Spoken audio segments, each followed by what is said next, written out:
Voici une première vidéo sur le chapitre sur les lois discrètes usuelles.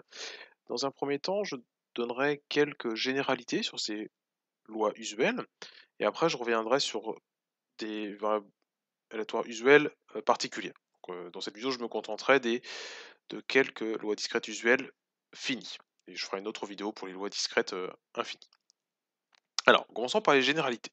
Alors déjà, à quoi servent les lois discrètes usuelles? Alors ce seront des lois de référence qui nous serviront dans les exercices quand on nous donnera, par exemple dans un exercice, on nous exposera une situation, on nous donnera une expérience aléatoire, on nous décrira une variable aléatoire, et il faudra savoir repérer telle ou telle loi usuelle. Et une fois qu'on aura repéré une loi usuelle, on pourra utiliser toutes ces caractéristiques, tous les résultats qu'on a dans le cours à propos de celle-ci. Donc c'est important de savoir repérer les lois usuelles, je vais en parler un petit peu dans cette vidéo, et savoir ensuite les utiliser, donc connaître toutes les caractéristiques, toutes les informations qu'on a à notre disposition sur une loi usuelle. Donc ça jouera un peu le même rôle que les séries de référence dans le chapitre sur les séries. Donc là, on aura des lois de référence qui seront un peu c'est un peu des briques de base pour adopter certains raisonnements. Alors, commençons par les généralités. Ce qu'il faudra retenir sur ces lois usuelles, c'est tout ce qui est dans la liste qui est ici. Alors, pour chacune des lois usuelles, il faudra, bien entendu, connaître sa définition, savoir ce qu'est telle ou telle loi. Connaître sa définition. Alors, sa définition, connaître la loi d'une variable aléatoire, c'est connaître son support et les différentes probabilités. Donc ça, il faudra connaître ça par cœur. Certaines sont assez simples à retenir, d'autres le sont un peu moins. Il faudra également connaître l'espérance, la variance de ces lois usuelles, et il faudra savoir dans quelle situation on rencontre telle ou telle loi usuelle. Savoir repérer des lois usuelles et savoir justifier, savoir expliquer pourquoi on a affaire dans un exercice à une loi uniforme, une loi binomiale, une loi géométrique. Voilà, donc c'est un des buts de cette vidéo, savoir reconnaître dans quel cas on voit apparaître une loi de référence. Alors, tout ce qui est décrit dans cette liste, à part le dernier point, se trouve dans ce que j'appelle ici la table des lois. C'est un tableau récapitulatif qui se trouve à la fin du polycopier. Et ça, c'est très important. Tout ce qui est dans ce tableau doit être connu par cœur. Donc, en gros, ça correspond aux 3 premiers points. Donc, voilà pour les généralités.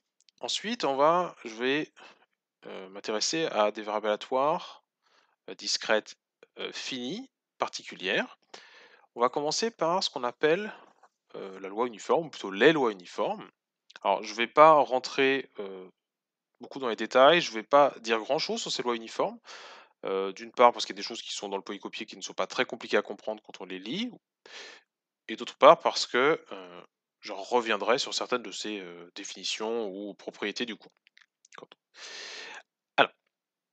Alors, qu'est-ce que c'est que la loi uniforme? Alors, il y en a deux définitions dans le cours. Il y a la définition de la loi uniforme sur un n, sur l'ensemble des entiers entre 1 et n, où n est un entier naturel non nul. Alors, quelle est la définition de cette loi uniforme? On va dire que x, qu'une variable aléatoire x suit la loi uniforme sur cet ensemble si le support de x est l'ensemble des entiers de 1 à n, et si, pour n'importe quel élément i de cet ensemble, la probabilité que x soit égal à i est égale à 1 sur i. Alors c'est une loi qui est assez facile à comprendre, et ces deux points de la définition sont faciles à retenir, puisque finalement tout est dit dans l'appellation de cette loi. On nous dit qu'elle est uniforme sur l'ensemble des entiers de 1 à n. Alors, vu qu'on nous dit qu'elle est uniforme sur l'ensemble des entiers de 1 à n, il est assez logique que le support justement soit l'ensemble des entiers de 1 à n. Et ensuite, on nous parle d'une loi uniforme. Donc on peut dire, voilà, uniforme, c'est un terme qu'on a déjà rencontré. Le fait que le caractère uniforme nous fait dire que toutes les valeurs du support vont être obtenues pour x avec la même probabilité. Donc la probabilité que x soit égal à i, pour n'importe quel i dans le support, doit être la même. Et comme il y a exactement n entiers entre 1 et n, voilà, on en déduit que la probabilité que x soit égal à i doit être égale à 1 sur n pour n'importe quel i. Voilà, donc vous voyez que pour cette loi, ce n'est pas très compliqué de retenir le support et les différentes probabilités. Bah, les différentes probabilités, les différentes entre guillemets, puisque la probabilité finalement est toujours la même. Alors, il y a ensuite une deuxième définition, qui est la définition de la loi uniforme sur AB, sur l'ensemble des entiers allant de A à B, où A et B sont deux entiers avec A strictement plus petit que B. Alors on va dire que X suit la loi uniforme sur cet ensemble si le support de cette variable aléatoire est justement cet ensemble, donc à nouveau c'est assez logique, hein. Et deuxième point, bah, un peu comme tout à l'heure, on va vouloir que la probabilité que X soit égal à I, pour n'importe quel I dans l'ensemble des entiers entre A et B, on va vouloir que cette probabilité soit toujours la même. Et comme il et pour trouver cette, probabilité commune, il suffit de dire que c'est 1 divisé par le nombre d'éléments, le nombre d'entiers qu'il y a entre A et B, le nombre d'éléments du support. Alors il se trouve que entre A et B, il y a exactement B moins A plus 1 entier. Donc c'est pour ça que, dans ce cas-là, il est assez logique que la probabilité que X soit égal à I soit égale à 1 divisé par B moins A plus 1. Alors je dis que c'est assez logique, mais il y a quand même besoin de réfléchir un petit peu plus que pour le premier cas. Mais c'est vraiment dans le même style.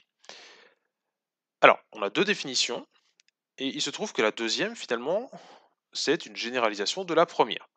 Parce que dans la première définition, on parle de loi uniforme pour des ensembles du type 1n, et dans le deuxième cas, c'est un ensemble du type AB. Vous pouvez vérifier que si on prend A égale 1 et B égale n, dans la deuxième définition, on retrouve la première. On peut se dire, mais pourquoi pourquoi est-ce qu'il y a deux définitions si la deuxième est une généralisation de la première? Pourquoi on s'embête à un cas particulier avec la première définition? Alors il y a deux raisons. Alors la première, c'est que la loi uniforme sur 1n, donc c'est le premier point, apparaît très souvent. C'est le cas particulier qui reviendra le plus souvent, donc c'est important de le connaître. En plus, la définition est un tout petit peu plus simple. Et l'autre raison est que la plupart des résultats qu'on verra dans le cours sur la deuxième loi uniforme, celle sur AB, toutes les propriétés qu'on va obtenir quasiment se déduisent de propriétés similaires qu'on peut obtenir pour la loi uniforme sur 1n. Donc en général, ce qu'on fait, c'est qu'on établit des propriétés pour la loi uniforme sur 1n, et en général, ce n'est pas très compliqué, et après on en déduit des propriétés analogues pour l'autre loi uniforme. C'est pour ça qu'on, entre guillemets, on s'embête avec deux définitions. Mais si vous connaissez la deuxième définition, bah, vous connaissez la première, puisque c'est un cas particulier. Alors, donc je ne vais pas dire grand-chose sur ces lois uniformes, à part la définition, et également parler de situations classiques dans lesquelles on rencontre cette loi uniforme. Alors, deux exemples très simples. Le premier exemple que je vais prendre, c'est l'exemple d'un dé équilibré à six faces, et on va appeler x la variable aléatoire qui donne le résultat qu'on obtient.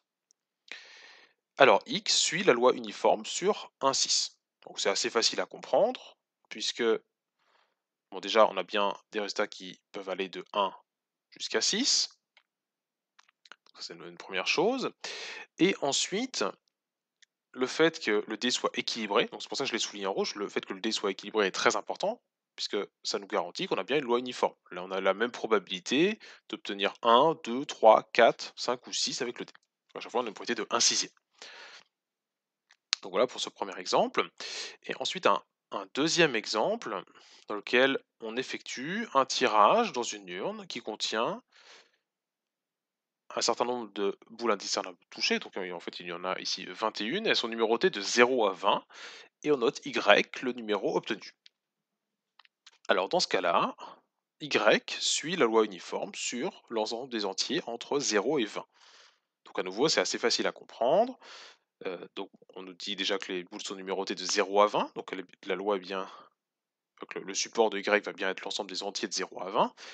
Et le caractère uniforme est assez facile à comprendre, vu qu'on nous dit dans l'énoncé que les boules sont indiscernables au toucher. Donc à nouveau, c'est vraiment l'argument clé qu'il faudra donner quand on vous demandera de justifier euh, qu'une variable aléatoire similaire à celle-ci suit la loi uniforme. Et pareil, dans le premier cas, quand on vous demandera de justifier, euh, par exemple, si on vous pose la question quelle est la loi de x, bah, il faudra dire ah oui, le dé est équilibré, donc la loi x suit la loi uniforme sur un 6. C'est pour ça que j'ai souligné ces deux parties, parce qu'elles sont très importantes. Donc voilà pour, ce, 1er exemple. Enfin, ces 2 exemples plutôt sur cette loi uniforme.